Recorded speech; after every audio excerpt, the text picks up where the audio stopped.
I mean, I've been waiting for this for like 3 years. I regularly, even now, watch the Phase 3 reveal. I regularly watch You're it. such a nerd. Seriously, sometimes I just watch it where he goes, I think it was Captain America's Serpent Society was up, and he goes through a few more films and he goes, do you know what, I don't like that name. Let's change that name. And Captain America's Serpent Society becomes Captain America's Civil War. Everybody just loses their mind. Absolutely loses their mind. I still watch that from time to time. I've been waiting very specifically for this.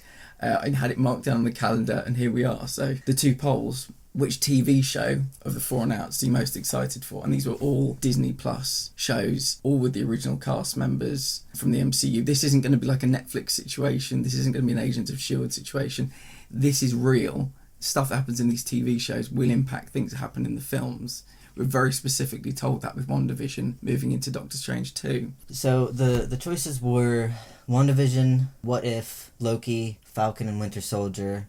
I mean, it's mostly about even, but most people, 43% out of 85 votes, Falcon and Winter Soldier is the one they're looking for the most. What one did you vote for? Loki. I voted for What If, actually. I'm really intrigued by the whole concept, the What If concept, and the fact that it's going to be an animated series. I think that really opens up a lot of possibilities for what they can do. They published this picture of at least, I think, 30 actors that are returning to do their roles. It's an amazing lineup. Oh, amazing. This was a poll where there were no wrong answers. It's probably going to be the death of my Netflix subscription. And probably going to be getting a Disney Plus subscription if it's released in the UK the same time as the rest of the world. Fingers crossed. Fingers crossed. Following on that, the final poll was about which film are you most excited for. Twitter only gives us 4 options, so people were meant to comment for Blade and Black Widow. I think probably if Blade had been one of the options, it probably would have been the winner. I've got to be honest, I found it very difficult to put 4 in. Blade was in for quite a while, but the fact it wasn't in Phase 4, it's going to be in Phase 5, meant that I took it back out and I put the Eternals back in. But Black Widow, again, I would have loved 5 options, but Twitter, you can't do 5 options. So the 4 options are the Eternals, Doctor Strange in the Multiverse of Madness. Which sounds fucking amazing. It does. I'm surprised it didn't do better in the poll because a lot of people were like really, really exclaiming over it. It's the one I voted for. Thor, Love and Thunder, and Shang-Chi, and The Legend of the Ten Rings. Most people, 52% out of 87 votes, are interested in Thor, Love and Thunder. That would have been my second place, but as soon as he said Doctor Strange, a great wizard, let's bring in a great witch, and the fact that Scarlet Witch is going to be in this with Doctor Strange just took it to another level for me. So those are the 2 I was looking forward to, but yeah, Doctor Strange just cracked ahead. It was Black Widow for me. I'm like really, really excited about Black Widow. Blade I'm kind of curious about. I wasn't too fond of the Wesley Snipes films. I wasn't either. The first one was okay, but then like the subsequent ones kind of went downhill, as tends to happen with trilogies, unfortunately. But I really, really like Mahershala Ali, so I'm excited to see what he does with it, and I think it's going to be just epic. It tells you everything you need to know about the Marvel Cinematic Universe, that 2-time Academy Award winner, and that is 2 out of the last 3. This isn't somebody that's done it decades ago. Yeah. He's in the absolute prime of his acting life right now. He's just walked in to be Blade. That tells you everything you need to know about the quality and the pull. I think the investment has been $4 billion and the return has been $18 billion. The MCU at this point is a cultural phenomenon. There are people alive now who, like, the MCU has been in, like, existence for their entire lives, and I can see it being like a generational category, the MCU generation, because you can see it influence other films as well, and how people approach CGI and the stories they tell. Just the fact that we're getting these big name actors doing comic book movies, which just a few years ago would have been kind of like, what's that? It's really awesome that and even beyond that, to generation of Marvel fans as well. So DC, obviously, they've really dropped the ball. We talk about it frequently. But they've literally created, in their own ineptitude, a whole generation of people buying Marvel books, magazines, toys, all computer games, all sorts. So they're really even me, like 10 years ago, I was like, Marvel, what is that? They're like, we're there day one every time. The only good thing out of Marvel is the X-Men, blah blah blah. And like you said, we show up at midnight viewings to go see these things quite eagerly. Endgame, I've never had an experience of that in a cinema. The way my body was reacting, the way I physically felt during that. Oh yeah, I mean, it was insane. It was yeah, it was incredible. And Yeah. even Spider-Man Far From Home, the beginning of it had kind of like callbacks to like a very memorial-esque type feel, and I found myself getting kind of emotional during it, even though it was done in a very cheesy way. It was just kind of like, oh, we've crossed a milestone in the MCU. So yeah, let's talk about some of the other shows and films that are coming into Phase 4. Yeah, and the great thing about this Phase 4 schedule is that it's 2020 and 2021, and there were like 11 things. Yeah. And that means that 2021's Comic-Con will get Phase 5 probably. Whole new bunch of stuff. So. I love the fact that I don't have to like wait 5 years for some of these things. 'Cause Yeah. that was always like the really frustrating thing. The Phase 3 one, I think right at the very end with the two-part Infinity War, as it was called back then, that was like so far away. You thought, will I survive to see this?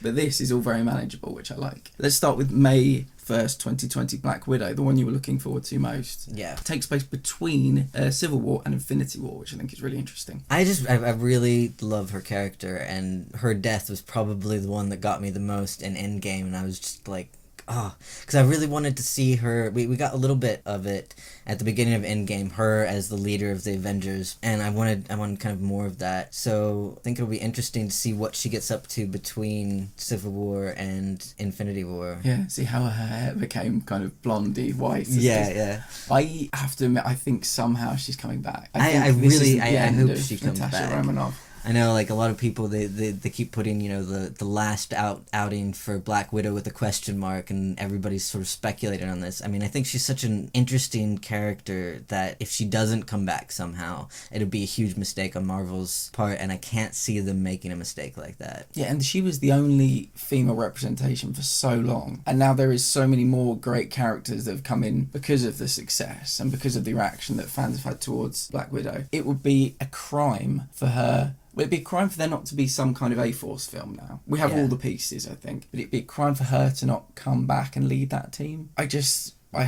really hope. I live in hope, not expectation, but it would make sense in a lot of ways. We don't really know much about the story, but I think it's her trying to dredge up something about her past. And David Harbour is in it. So, yeah, that's about all I know. Falcon and the Winter Soldier.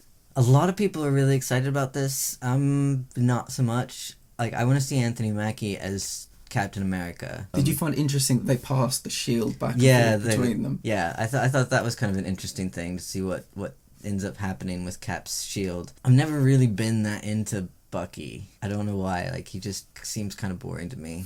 Fair enough. Yeah, I mean, I know a lot of people really, really like the friendship between Bucky and Cap and everything, but I'm just kind of like, I don't really get it. I think had Winter Soldier been like a really shitty film, I'd probably feel the same, but it's number one in my all-time MCU list. Really? Yeah, Endgame is number 2. I think it's the better film, but I think Winter Soldier's my favourite film. And so I just thought, even when he was wearing the mask running around, we didn't know. Well, I mean, we knew, but we didn't know. He was very special in that, and ever since, that storyline has really intrigued me. It could be argued that story has kind of come full circle now. He has made the redemption. He fought against Thanos, and he should have, as well as many others, been kind of put out to pasture. But I thought he would maybe take over the mantle. He hasn't done that. So he's kind of at this weird loose end where I'm not really sure what the motivation is for his character anymore, what the story is going to be. So I think they're going to share the Captain America moniker moving forward. And they're going to go up against like human threats, like big human threats. Not Thanos level, but yeah, that's what they're going to do. And I like action TV shows, I like action films. So I think this will, again, Marvel's got something for everyone, It's not all sci-fi and aliens, we're going to get a bit more of a grounded show. And so I am looking forward to it, but like I said, it wasn't my choice. It probably wasn't in my top 2 choices, if I'm honest, but I'll watch it for sure. Oh yeah, I mean, I'll definitely watch it. And I think my problem with Bucky is they haven't really done a lot of characterization of Bucky. We've mostly seen him as the Winter Soldier, which is a very sort of two-dimensional kind of role. He's basically just an assassin who goes and kicks ass and whatnot.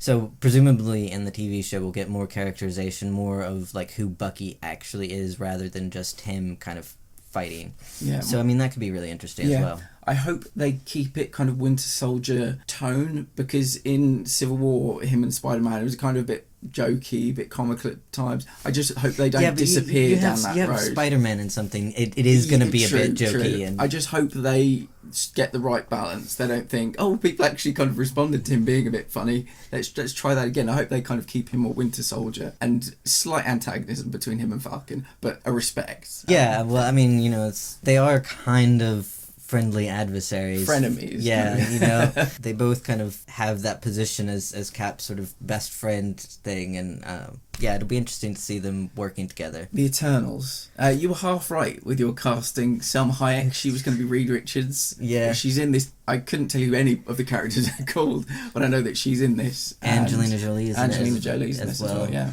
Another, like, pretty big name actor coming into the MCU. I know absolutely nothing about the Eternals. I know it's kind of the idea that these immortal beings have been on Earth for, you know, millennia, but yeah, I don't know anything about them. I'm curious. It just seems like this is what they should have done with the Inhumans. Do you remember when the Inhumans was originally going to be a film, like an ensemble film, and then they turned it into a TV show, and it did not work. I didn't even watch it. I'm terrible because I do read reviews sometimes, but if a review comes out and it just says it's an absolute abomination, I will just, because there's so much good stuff on right now. Yeah. I try to use my time in constructive, positive ways, and I didn't even get around to watching it. So I think they've kind of learned their lesson, because again, this could have been let's put them on TV, let's have an episode where we learn about each different person. Curious, but I've no real understanding about the Eternals or anything to do with them, really. Yeah, me neither. Shang-Chi and the Legend of the Ten Rings. There's another one. I don't really know anything about him, but I'm really interested in seeing what it turns out to be. Yeah, it's going to have the Mandarin in. The real Mandarin this time, not Trevor Slattery. And it's going to have the 10 rings that were mentioned in, I think, Iron Man 1, Iron Man 3 and Ant-Man, who are a huge enemy faction in Marvel. And he's going to go up against them, and we're going to see the real Mandarin. Did you see the one-shot All Hail the King, where Trevor Slattery's in prison and Justin Hammer's there as well, like the two villains from those two films? Somebody calls Trevor Slattery, and it's the real Mandarin, says you were impersonating him, and he gets kind of either kidnapped or like taken away or something. I haven't watched in a few years. But I just want... it'd be so strange to see, like, Trevor Slattery being killed or something. So we know that the Mandarin is, like, a no-nonsense kind of guy. You're impersonating me, you're dead. So I kind of think we could get a Ben Kingsley cameo, which would be kind of strange, but, yeah, I live in hope. WandaVision. I'm actually looking forward to this. I mean, I think the title is kind of crap. It sounds like a children's TV show from the 90s aimed at 6-year-olds. I mean, it's like the least amount of creativity you could put into a title. We have a show about Wanda and Vision. Let's call it WandaVision. But I like the pair of them together, and I was really sad that Vision. So when do we think this is going to be set? Is this a period piece? Is Well, it it's somehow gonna have to Vision's be- been brought back? Where do you think I it's presume gonna that it's a period be? piece. I presume that also. I know it's the comic book world, but there are only so many people they can bring back, Yeah. and they have to have justifiable reasons, logical explanations Yeah. for why those people got brought back. I mean, and I suppose Vision, he's not really organic, so it is conceivable that they could re-engineer him and bring him back, but without the stone, I don't know how well that would work. Perhaps Shuri in Black Yeah. Panther 2 might crack the code, but I presume, like you, this is going to be a period piece. Because we didn't really get the development of their relationship, you know, like in one film... It was all off screen. It was all wasn't off screen. You know, we had Civil War, and we saw Vision kind of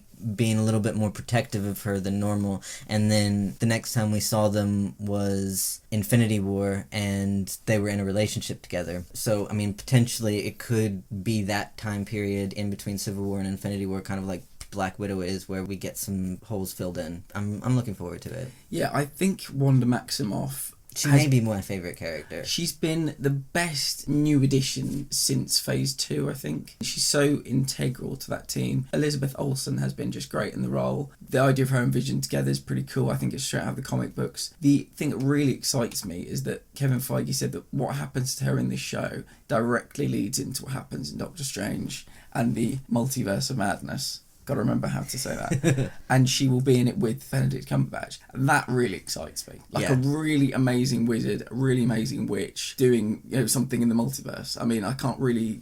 That's like fan casting. If you'd said to me last week, come up with the most outlandish title for an MCU Phase 4 film, it would have been along those lines. I cannot wait. Counting down the days to that one for sure. Speaking of Multiverse of Madness, I'm really excited that the multiverse is actually going to be kind of introduced into the MCU. Because, I mean, they teased us a little bit with Far From Home about having a multiverse, and then they snatched Walked it back, yeah. So the fact that I feel like we're one step closer to getting, you know, the three Spider-Mans with like Tobey Maguire, Andrew Garfield, and Tom Holland.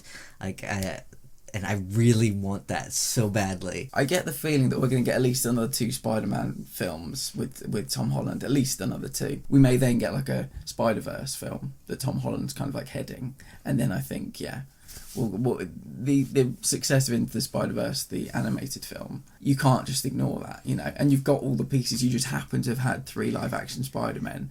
You just happen to have had some really good villains dotted about.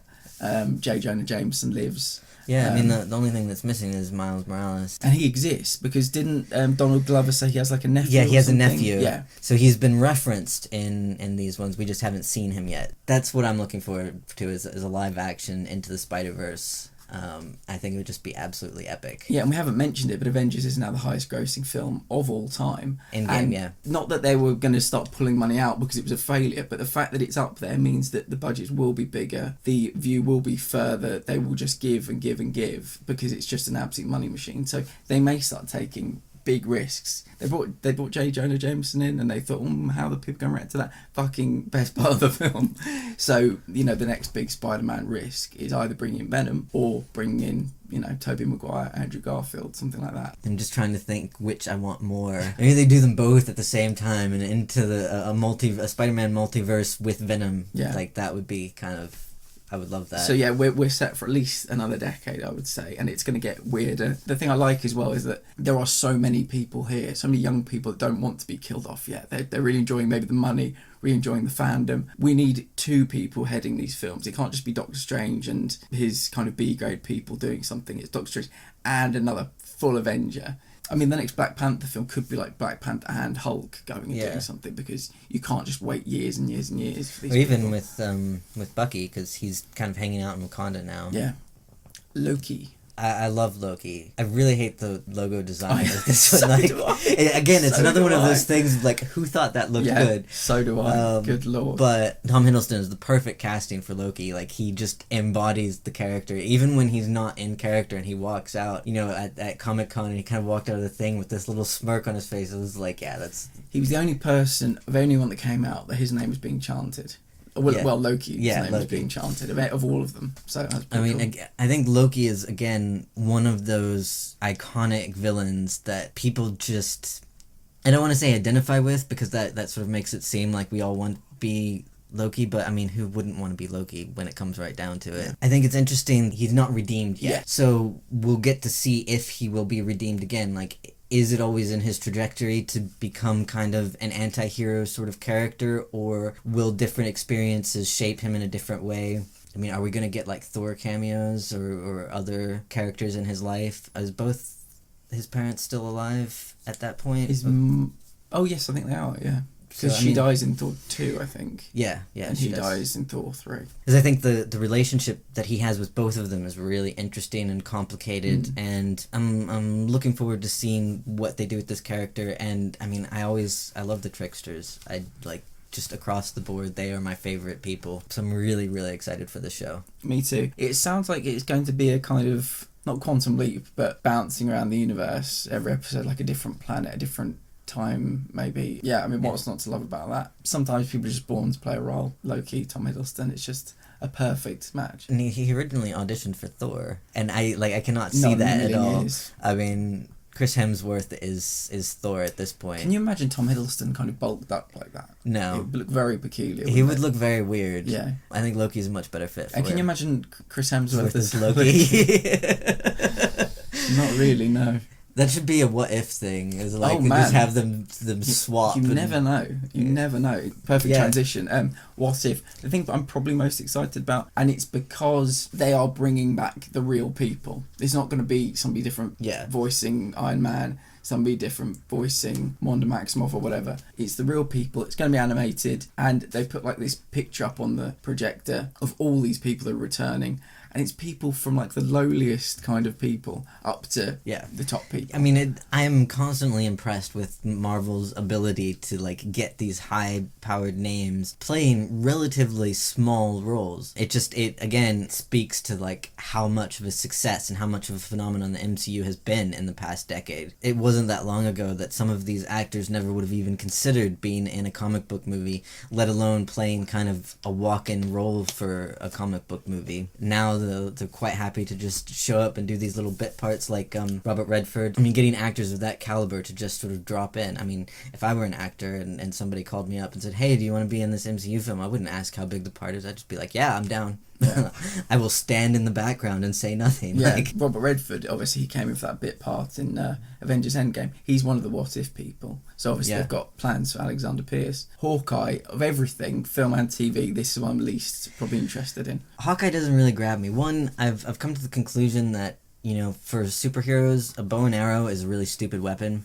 It's not very practical. It's not an up-close weapon. You've got to be, like, off in a perch somewhere. So every time they have Hawkeye, I'm extending this to, you know, Oliver Queen as well. Every time you have Hawkeye in hand-to-hand combat, it just seems really ineffectual. You know, he's standing like a foot away with his bow and arrow, and that person could stab you before you get the arrow shot off. The insane amount of different kind of arrowheads they have as well that can do all these weird tricks. I know, and you don't see them like walking around with these massive quivers. They've got like, you know, just a few arrows, and yet they have like an endless supply with all kinds of gadgets attached to them and everything. And yeah. I think this is going to be the equivalent of Black Widow, like a kind of filling in puzzle pieces. I think we're going to get some of the Ronin Hawkeye, which happened before, in between Infinity War and Endgame. Just not really that into it. I like the character, but he's not worthy of his own thing, if that makes sense. He's a great addition. I think like he should have been Black Widow's buddy. Yeah. Like sidekick in her film. Yeah. That would have been a good role for like him. a Budapest. Yeah, because they do work well together. I like seeing the two of them on screen together. Great chemistry. And the characters' friendship is just like really, really amazing. You think about what happened in Avengers 1 when he was brainwashed and she had to kind of basically bludgeon his own brain to like start working again. Or even in like Civil War when they're like fighting each other and she says, are we still friends? And he's like, it depends on how hard you hit me. Yeah, I really enjoy that. Probably the one I'm least looking forward to, and I mean, not like I'm dreading it or anything, it's just there's such a high bar of content that we're getting that like this is kind of at the bottom of the list. Yeah. Finally, Thor Love and Thunder. Probably the biggest shock moment was Natalie Portman re-emerging onto the Comic-Con stage. We kind of thought her days with the MCU were done, but there she was, and she picked up the hammer. She will be playing the first female Thor. A lot of people are really excited about that. The concept of a female Thor, though I saw a tweet today, it was like, you know, she's not female Thor or Thor girl, she's Dr. Thor. I was like, yeah, that's it. Yeah. Those PhDs are hard work.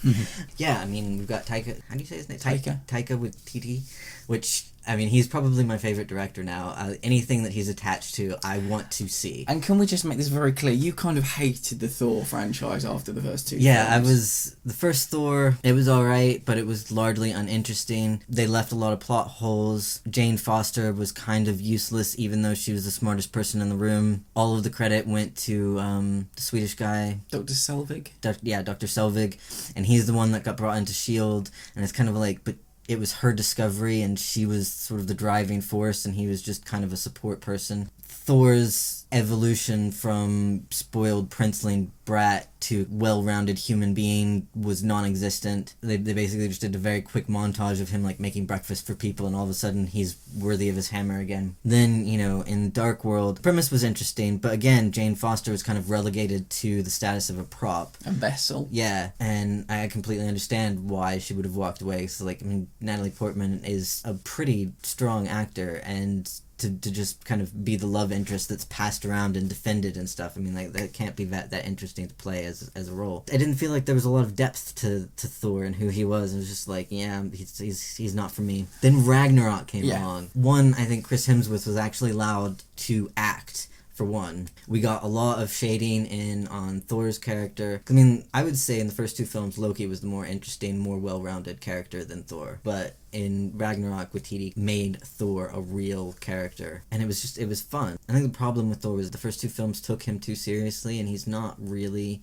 like, he's a character who tries to be serious, but he's quite comical, actually, when it comes right down to it. So Taika came along, turned you into a bit of a Thor fan. I'm hoping he can just do the same for Jane Foster. He can create a character that's just infinitely more watchable than what we got in Thor 1 and 2. I think the problem is she, like you said, she was always the smartest person in the room, and she was relegated to a woman that would kind of swoon when she saw Thor without his shirt on, and that didn't seem like that was the kind of thing that character would do. That was her in the first film. In the second film, she was very literally turned into a vessel to carry the ether. That was kind of it. We had the whole meeting the parents situation in Asgard, and then that was it. I mean, Thor 2 is my least favourite MCU film. So yeah, I just want Taika to give us some interesting Jane. And yeah, when she lifted up, when Natalie Portman lifted the hammer, I kind of lost my mind a little bit. Very excited, looking forward to that. Yeah, I mean, Natalie Portman, since we were kids, because we're about the same age, has been one of my favorite actresses. And seeing her in the MCU, you forget what her skills actually are, and then you see her in something else and it's like, oh yeah, this woman can really act. And so yeah, I think it'll be really interesting to see her be given something a little bit meatier to deal with. No Avengers film. No Avengers film. Is this to do with like the 5-year time jump, and the majority of these are going to be period pieces, do you think? They're going to try and catch up with themselves a little bit? Yeah, I think so, because I mean, a lot happened in those 5 years between Infinity War and Endgame that we just didn't see. Yeah. So I think this is kind of an opportunity for them to go back and fill us in a little bit on important moments that happened in these characters' lives, what brought them from one point to the other, which I am looking forward to, because we did miss a whole lot in that 5 years. We did. That is our Phase 4 recap for the Comic-Con that's just come and gone. You can find videos of this on YouTube if you want to actually watch these amazing moments happen. My top 4 kind of moments to watch it: Natalie Portman holding the hammer, Mahershala Ali putting the hat on, seeing the What If group at the top, and Elizabeth Olsen being confirmed as part of the Doctor Strange film. I think they were my 4 big moments. Elizabeth Olsen definitely deserves to be on par with Doctor Strange and kind of co-lead this film. And just hopefully it won't take as long as it took for Black Widow for Scarlet Witch to get her own film. I would watch the hell out of that. I wish her brother was still alive, because I do quite like Quicksilver as well, and I was a little bit crushed when they killed him off. So that is our MCU recap. You can find us on Patreon, patreon.com/geeknerd. We're also on Facebook, facebook.com/thegeekly. You can follow us on Twitter @geeknerdpod, and you can also check out our website, geeknerdpod.com. See you later. See ya.